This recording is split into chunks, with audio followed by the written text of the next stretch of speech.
We are back at the FTN team preview series, and today we go to Pittsburgh Steelers, and we have one of the true experts coming in to talk to us about the Steelers in 2024, a team I'm very high on that I think can do very, very well this year, possibly even make a Super Bowl. Nick Farabaugh on X at Farabaugh FB, Steelers beat writer for Pittsburgh Steelers Now.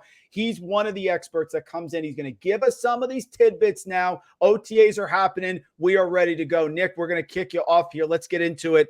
Is this really Russell Wilson's team? Because I think the Steelers offense is going to be a lot better than it was last year, but Justin Fields is lurking. We've seen him doing running back drills. There's been talk about kickoff. How do you think it's going to start? How do you think the season will progress at the signal caller position for Pittsburgh?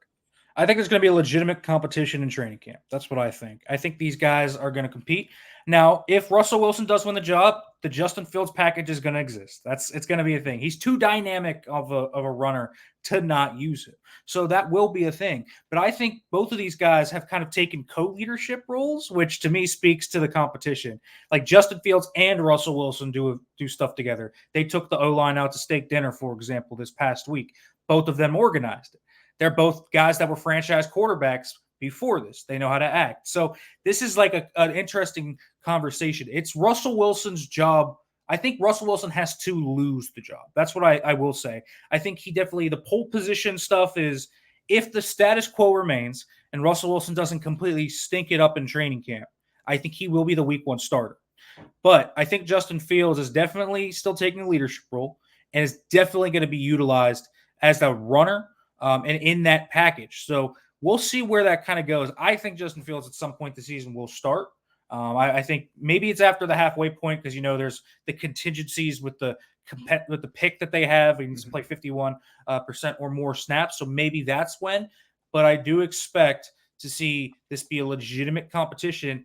And right now, what I'm seeing in OTAs, like, it's neck and neck. I don't think there's much separation. Both these guys, do things well still and have their own little pizzazz to it. So it's not just Russell Wilson's team. This is a Wilson and Fields team right now.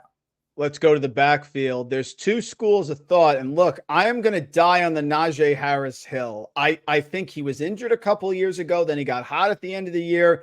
Last year certainly struggled. Jaylen Warren was more efficient, no doubt. However, I do think they prefer Harris specifically for touchdowns, specifically for short yardage. Talk about the backfield position here. I know Harris, now there's questions about his future in Pittsburgh, but how do you think that's going to be? Is Warren going to see an increase? Because that's what everyone in the fantasy community talked about. Or is Harris still going to get the majority of carries with Warren sprinkling in third down, 2-minute drill, things like that? Yeah, I think what we're going to see is maybe a 3 running back rotation. I think Cordarrelle Patterson factors into this a little bit too. Okay. I think he will be used, split out a little bit in the backfield. So I don't think he's going to vulture a ton of touches from Najee Harris or Jaylen Warren, but he'll be there. And they'll run 2 running back sets. I've already seen that emerge. So we can see both of these guys on the field at the same time, which makes, for fantasy purposes, who does get those touches? I think that's a little tougher. But here's what I think is going to end up happening. I think the third down back is going to be Jaylen Warren. I think that's been pretty steady for the past year and a half or so. Beat him out about halfway through his rookie year. He will be the third down back. I expect to see a lot of, if you're in a PPR league, Jaylen Warren's going to get a lot of receptions this year. I think he'll be used a lot more, and not just, on screens or checkdowns. I'm talking, wheel routes and angle routes and different things that can get his, yards per target up, his depth of target up. So that can explain, explosive plays through the air. I think Najee Harris is going to be your goal line back primarily, a guy that is going to be there on first and second. I think, last year, if it was a 60-40 split in favor of Najee, I think you can even window that down probably, 55-45, 53-47, somewhere there. I think Jaylen Warren's going to get more. And I think that's just because he fits Arthur Smith in terms of his offense extremely well. He's a physical back. Really good explosiveness. So the wide zone stuff they run, he'll fit in very well. I think Najee Harris looks a little quicker this year too. So I think, their efficiency is going to go way up. They address the offensive line.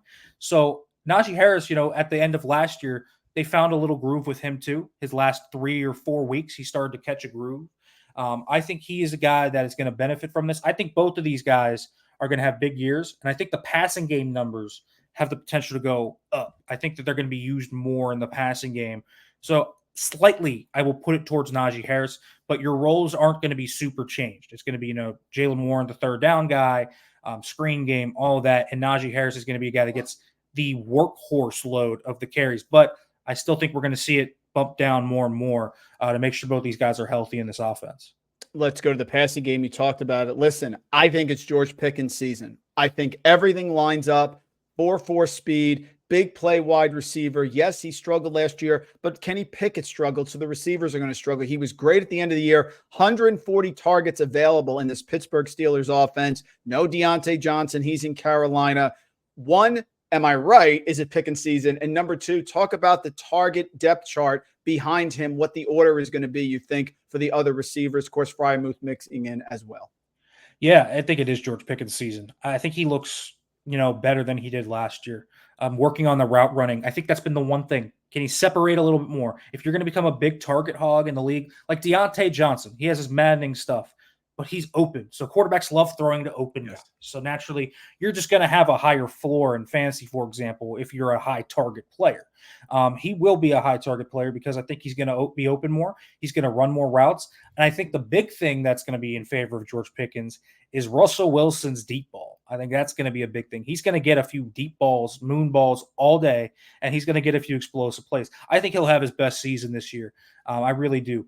So I think this is George Pickens' season. I think I would be buying George Pickens. I think he is a good player. I think he's ready to take a next step from, borderline star into stardom.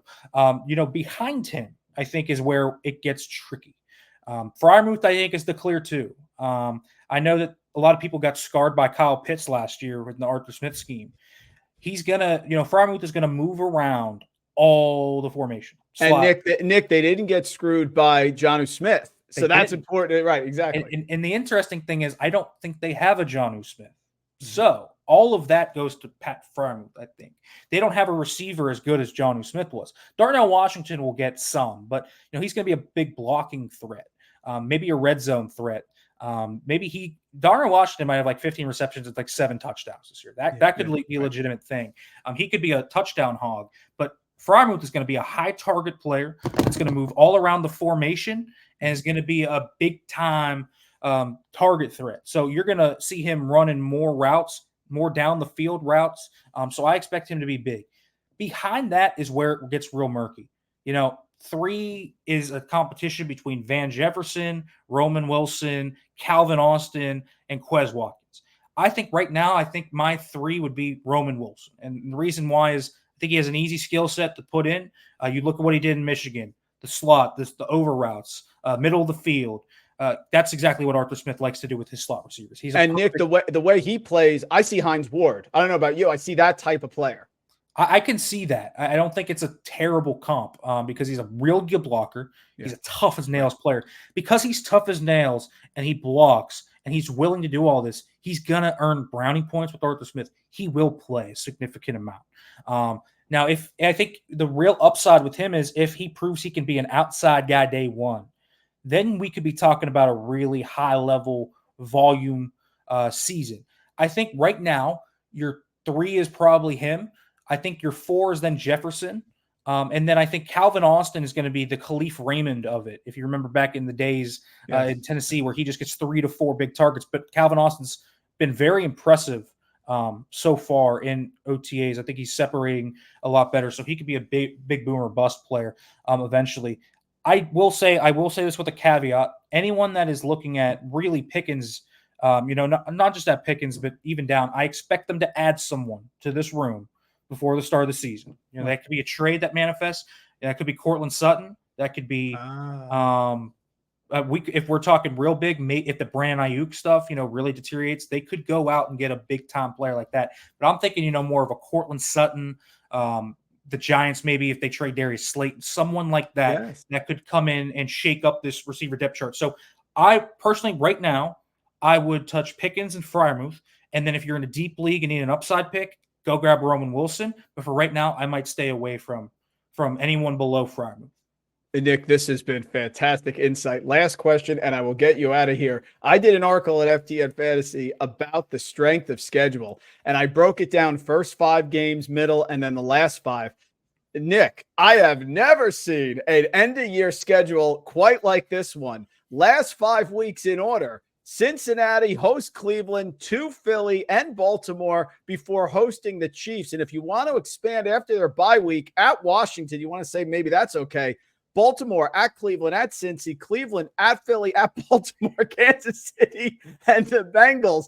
And the Baltimore-Kansas City games in week 16, 17, 4 days apart. Has this been discussed? Obviously, people have noticed it. I will tell you, though, the Pittsburgh Steelers win total went from 7.5 to 8.5 really quickly. So people literally, I think, are ignoring this. I like the Steelers too, but that's a rough second half schedule. It's one of the toughest second half schedules, not just because of the teams they're playing. They have 2 short weeks in there. Yes. You know, the Chiefs are going to be on essentially a Thursday night football week. That Ravens game is a Saturday game. That'll be a short week. They have a Thursday night game in there. All 6 divisional games are in there. I think that's the thing. Wow. The AFC North is there's something to this. The AFC North is just more. Every football game is physical, but the AFC North is a different kind of wear you down type of conference, type of division.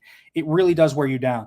But the Steelers, since 2020, even though they haven't been the most prolific playoff team, have the best record in the North. So they will probably come out of that stretch, you know, at worst 3-5. They'll probably split those divisional games at the very least. I think they can go into Philadelphia and win that game. I think the fact that it is at home on Christmas on a short week, it gives them a puncher's chance against Kansas City. I don't think that's an easy game, but we saw the Raiders beat them in Arrowhead last year on Christmas, so it can happen. The Steelers have a pretty interesting arsenal of defensive weapons that they could utilize. So tough, very tough, but just as easily, you know, you look at their pre-bye week schedule, and that is not really that hard. I mean, they could go into the bye week. You know, they could walk into that week 11 game after Washington and be 7-2.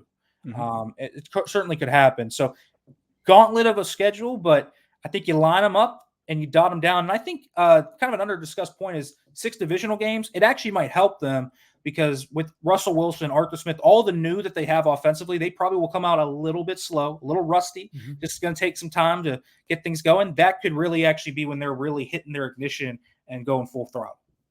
Folks, and don't forget, Baltimore doesn't want to hear this. Steelers have won 7 of 8 against the Ravens, so they're ready to go toe-to-toe with the Ravens. Nick Farabaugh, that was a wealth of fantasy information on X at Farabaugh FB, Steelers beat writer for at Pittsburgh Steelers Now. Nick, it was great. We'd love to have you back in a month or two as we develop here, but great insight here to whet our beak as we're ready for a great season.